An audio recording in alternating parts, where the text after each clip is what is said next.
Hey there, TigerShark here. I wanted to try something new again, as I do, so I used a random prompt generator to give me something interesting. I clicked generate a bunch of times until I found one that didn't sound hard because I was feeling lazy. In this case, the prompt is a glum Santa doing yoga with a sorcerer in an imaginary place. So I wanted to go for a more realistic style. I tried that for about 4 seconds before deciding not to do that and just used my cartoon style instead. Santa is supposed to be doing a Warrior 1 pose. I barely know how to do it myself, let alone draw it. I drew him in his classic red and white outfit. Man, he's going to be sweating. I wish I'd thought of that while I was drawing. Maybe I'll add that before I actually put the video together, we'll see. I wasn't confident in my ability to convey a glum expression, so he's also sighing. Santa is not known for being in shape, but the way I draw these cartoons, nobody looks in shape. Or maybe this is what in shape looks like for these fellas, I don't know. There's a specific shape I go for when drawing the bodies of these characters, and I don't know how to describe it. I know it when I see it, and I know when it's not right. I can't explain it any better than that. No, the shape is not pickle, peanut, or potato. Maybe it looks like that, but that's not what's in my head when I'm drawing. For whatever reason, the pressure-sensitive setting in Illustrator stopped working also, so that really messed me up when I was going for specific lines. And when I was shading later. I need to figure that out. I had this problem before and I never fixed it, it just started working on its own.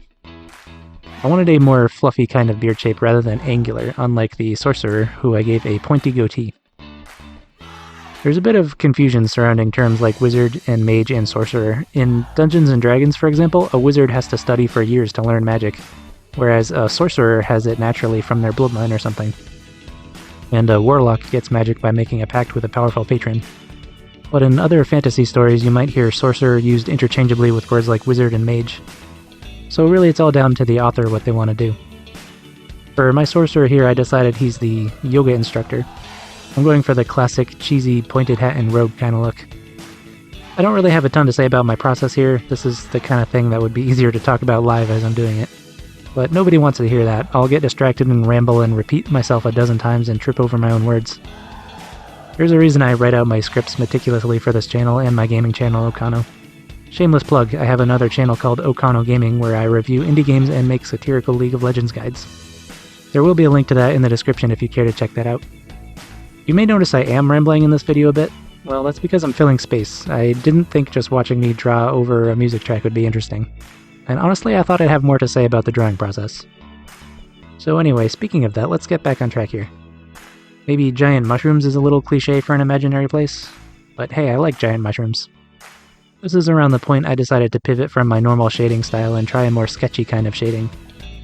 This is also where I was really wishing my pressure sensitivity was working. That would have made this part so much easier. I could have spent time looking online and trying to solve the problem, but honestly I needed to get the drawing done while I was actually motivated, otherwise it wouldn't happen for weeks probably. I'm really trying to be consistent, but I rely on motivation to draw. And my schedule with my new job right now is hectic. So I didn't record the shading, of course, because I zoomed around the screen a lot and it might make you sick. So here's the final product. I'm not really satisfied, but it is what it is. Sorry for rambling so much. I have a lot of plans for drawing and not enough motivation to do all of it. I want to do more movies and more NADPOD and more random prompts and more book characters. I'll get there. I never promise more than one video a month anyway. So anyway, this has been Drawing with TigerShark. I hope your day's improved and your life is spectacular. I have other channels and projects that I would love for you to check out. I have another channel called Okano Gaming where I post indie game reviews and satirical League of Legends content. I have an EP on Spotify called 5,555 Miles as my one-man band called Power Mouse. And finally, I have a clothing brand called Studio Duck Apparel featuring original artwork that I create myself. The links to these things will all be in the description.